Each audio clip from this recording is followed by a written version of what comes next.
told you I smoke.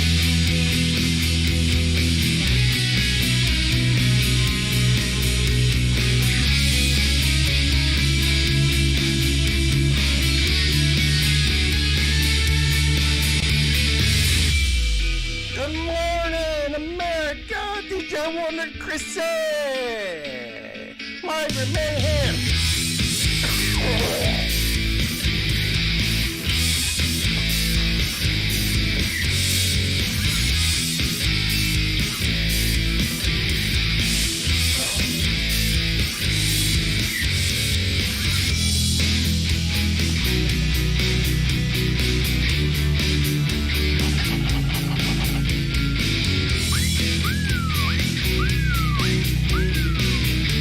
Good morning.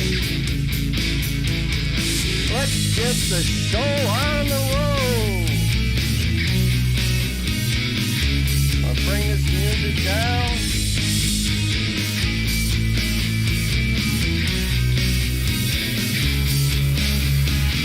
There you go. There you go. So, thank you. Today is January 22nd. It is Monday.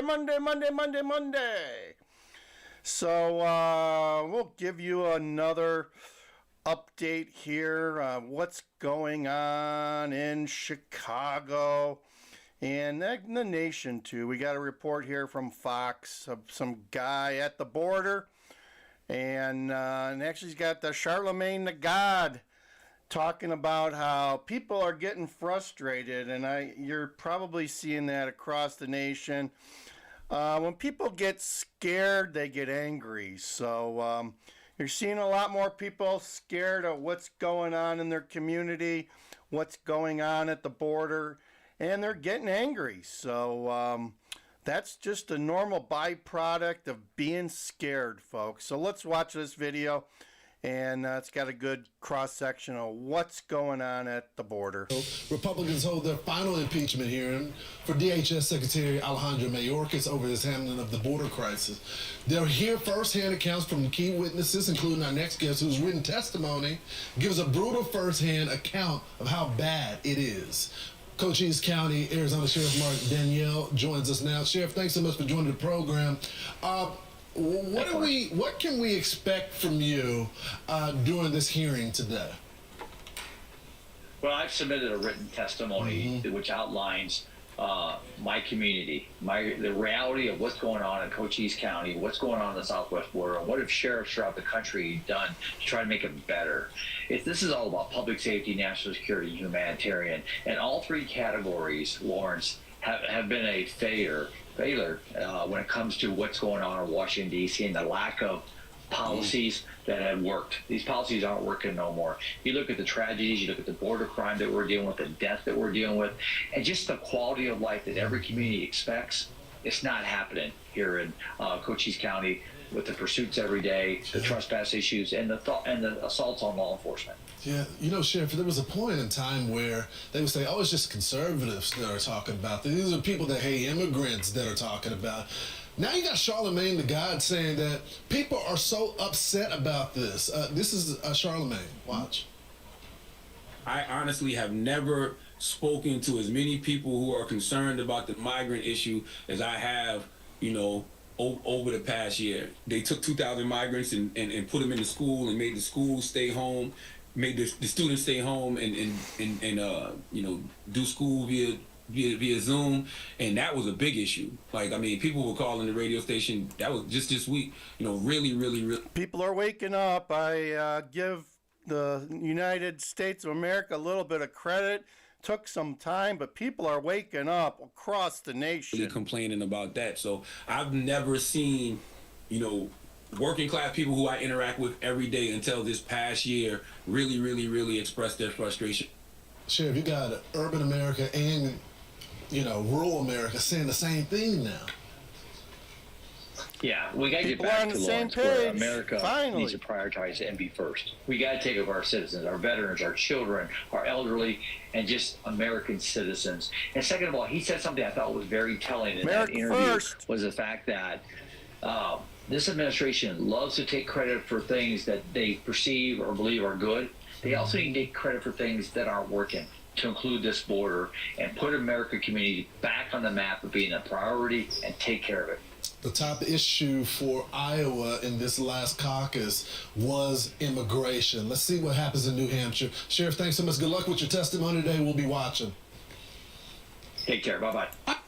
So there you go. There's that. Let's also today, Brandon. Let's go, Brandon Johnson. Let's see if I can find that video here. Oh, where is it? There it is. He's having his meeting that was scheduled about a week ago, but they called it off because of the weather. Now, no one's really going to show up. This is the new Lennox mayor. He kind of gives a reason on why he's not going to the meeting.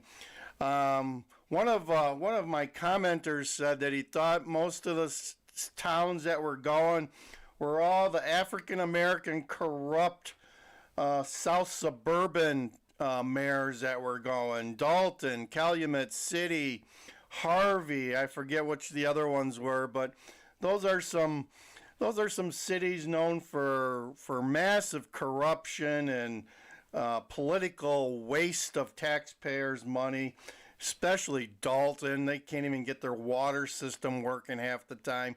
So doesn't surprise me that those people would be going to the meeting because they're looking for another handout. And if the migrants end up in their community, there's nothing worse. That's like being put in jail. I don't think I'd want to spend much time in Dalton or Calumet City. They're pretty nasty. But if they want to go there, that's their prerogative. And if our mayor and governor wants to pay them to put them there, that's fine with me. So let's listen to the mayor of New Lenox on what he's got to say. Just to start, when were you first notified about this meeting? And from what you understand, what was the purpose of this caucus? Well, you know, with everything that I have going on, I don't attend all the mayor's meetings that exist out there. But through the caucus, I just found out last week that there was going to be this meeting that was proposed to meet with Mayor Johnson to discuss the migrant busing issue.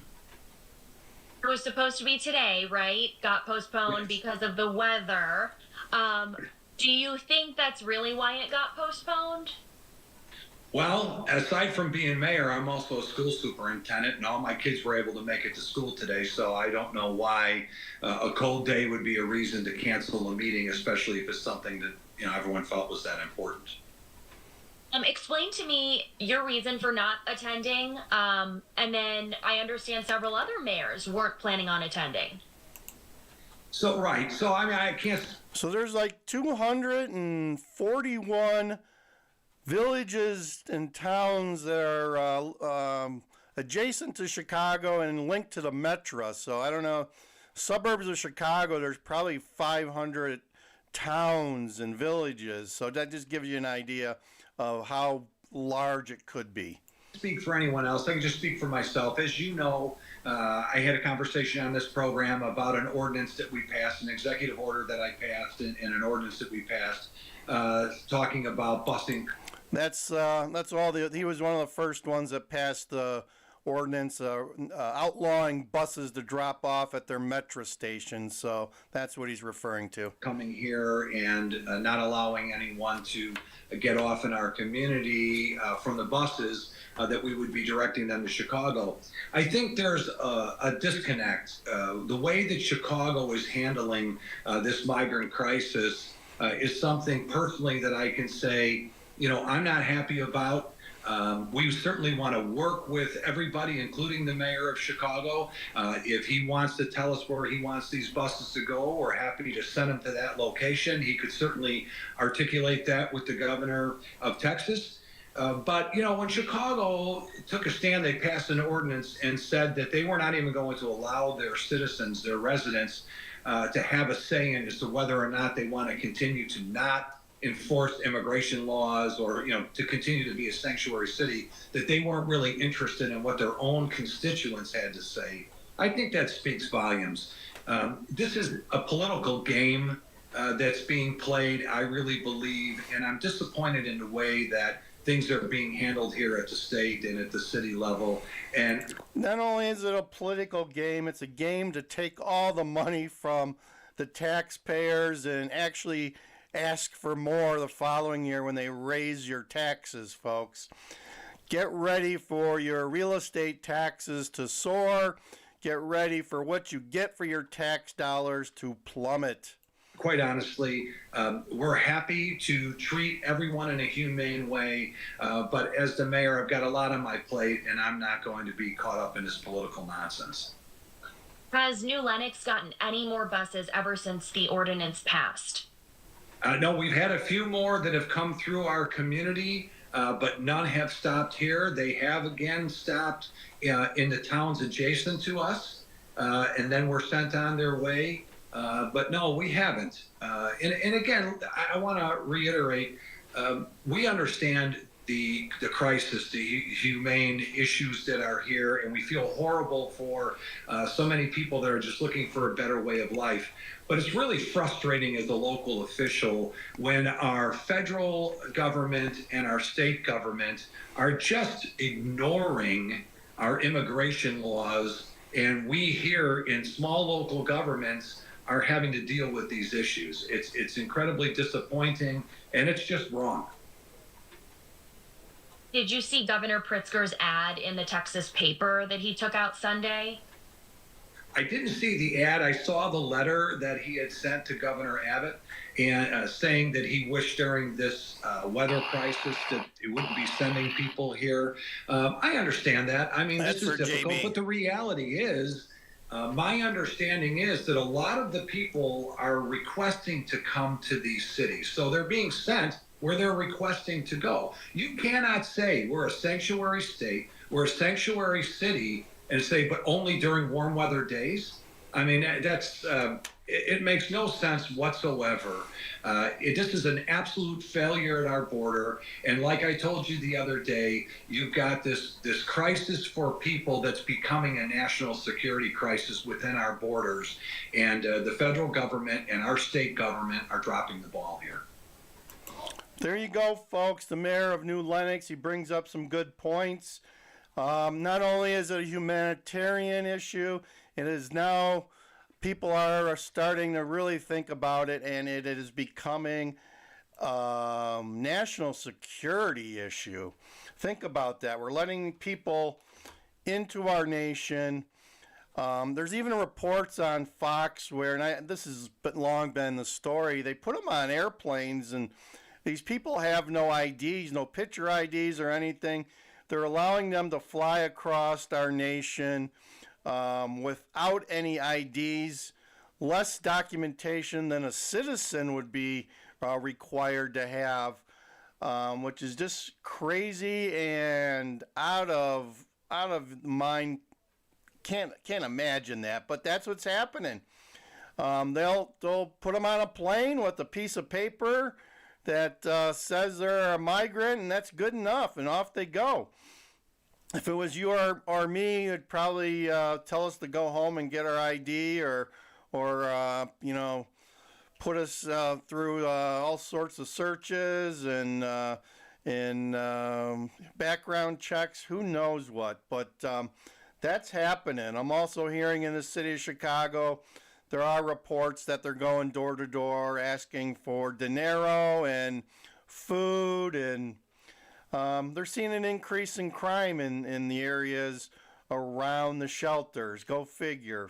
Go figure, an increase in crime around the shelters. It's to be expected, folks. You have to, as I've said before on this channel, no one is coming to save you. You need to save yourself. So you need to put your head on a swivel. You need to have some security. You need to have some protection. You need to be aware of your surroundings. You need to not put yourself into situations where you can encounter harm from other folks. So don't go out late at night. Don't be walking the streets after dark. When you go somewhere, try to go with a friend. Don't go by yourself. be aware of what's going on when you're parking your car, you're getting in your car, if you're going to the ATM. I really, really, really suggest that you have someone watching your back no matter what you're doing. Because if you're out there on your own, you're on your own.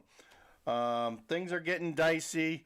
You never know what's going to happen. And increasingly, things that are bad are starting to happen here in the suburbs. And I'm sad to report that, but that's the case.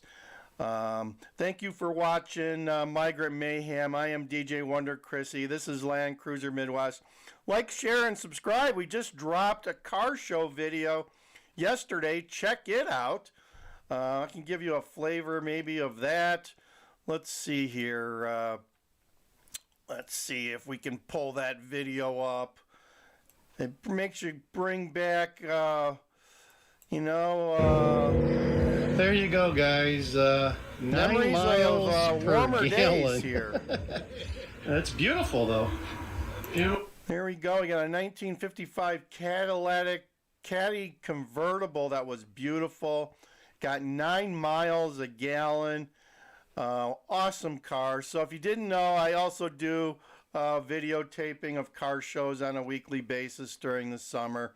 So if you're into classic cars or exotic cars, check out our channel. We got a lot of cool cars, and we enjoy going to the car shows on a weekly basis. So we're not just all about migrants. We've got a very diverse channel here.